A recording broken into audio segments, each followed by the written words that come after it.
Dear friends, welcome to Biology Made Easy. We are discussing the different agents of pollination, where we have discussed anemophily, hydrophily, and entomophily. These are the three main agents. But besides these three, there are also some other agents, though their pollination through them is less in number, but we have to discuss those things. So what are these? So the fourth one, because first three, anemophily, hydrophily, and entomophily. The fourth one we can go for ornithophily. Ornithophily means pollination by means of birds. But don't think of large birds. They are only very small birds, like the sunbirds or hummingbirds. Sunbirds or hummingbirds. Now, when the birds will take part in the pollination, so the birds are small in size with long beaks. Their beaks are very long so that they can pollinate them very easily. That is very important point. Now, if we take some of the examples to which flowers they are attracted. Usually, most of the birds, they are attracted to red color, red along with yellow and orange colors. But the red color is more prominent. And what are the examples? Let us take the example of bignonia. Bignonia. Usually, this is pollinated by hummingbird.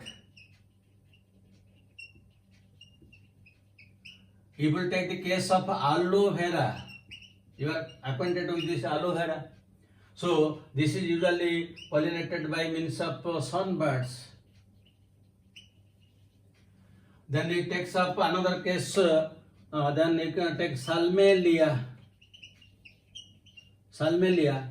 This plant is usually pollinated by crows. So these are some of the examples. But when the birds are pollinating some, for what purpose they are coming? For what purpose they are attracted to the flower? So naturally they are attracted for the scent and also the abundant nectar. That means among characters you will find that the flowers have abundant nectar, the nectar. Number two, they are brightly colored, and the smell or scent. For this they are usually attracted. So this is about ornithophily. Now come to the fifth one. The fifth one is Cheiropterophily. And Cheiropterophily means pollination by bats. And the very common example is Anthocephalus. Anthocephalus.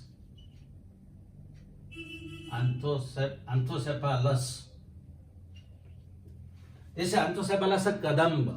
That is the, and you have seen the flowers of this Anthocephalus kadam. And another plant is, this is pollinated by bat. Another plant is Oroxylum indicum. Oroxylum indicum. This plant is known as Indian trumpet or broken bone plant.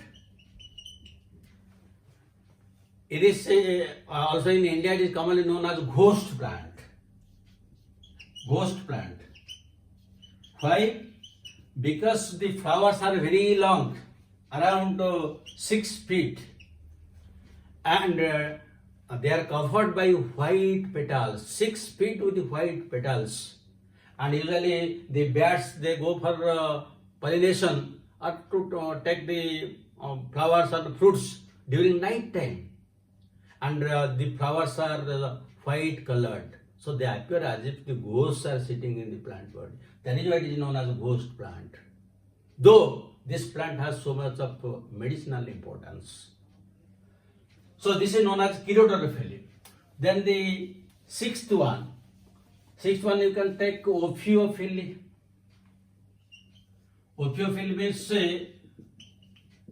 the by snakes, pollination by snakes. And one of the common example in this case is Erythema. The Erythema is one of the orchids. And you know that the orchids have the spathe type of inflorescence. That is, they are very brightly colored. So suppose this is one type of orchid, and here the spathe. This is the in case of a spadix type of inflorescence, you will get the spathes are colored. The spathes are colored. And why it is pollinated by the snake? Because this spathes, they are modified to look like the hood of a snake, and particularly cobra. They are very brightly colored, and they are modified to look like the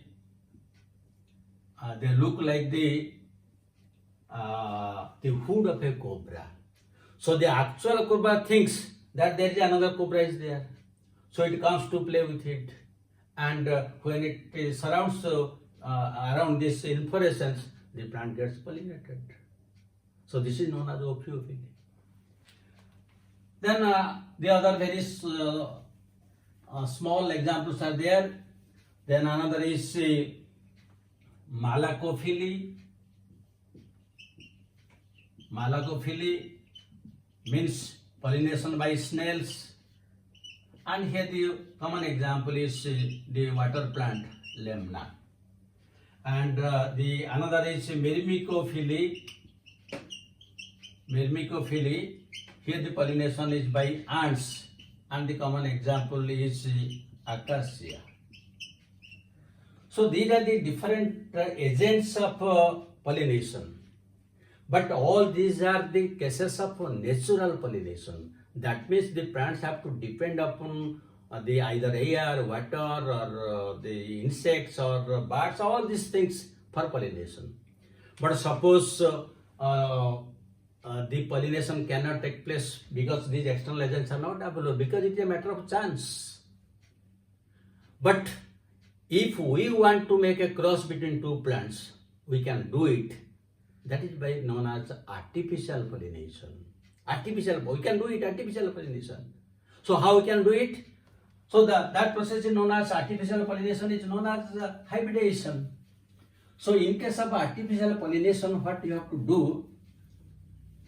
You have to select one plant as female plant and one plant as the male plant. And when the stigma and the pollen grains are mature, then you will take the pollen grains from the male plant and you just dust it on the stigma of the female plant. This is artificial pollination. Now very easily you can do it in big flowers like a cucurbita. Cucurbita has very big flowers, and you have seen that the pollen grains are quite yellow in size, very big in size. Just you take one male flower, and in the same plant female flowers are there. Just you dust it on the stigma. You can see very big pollen grains. You can see them if you put in a slide with a drop of water, and you can see it in the lens, how they are very big in size. So you can do it. So this is known as artificial pollination. You can do it by yourself. But among which plants you have to cross or make pollination, that depends on what type of plants you are taking. It may be intravarietal, may be intervarietal, may be interspecific, may be intrageneric, different types depending upon the type of plants. But when you will make an artificial cross between two plants, you have to follow certain rules. So what are these rules? Just you have to, number one is you have to emasculation. That means to avoid self-pollination, you have to remove the anthers from the female plant. Anthers removed from female plant.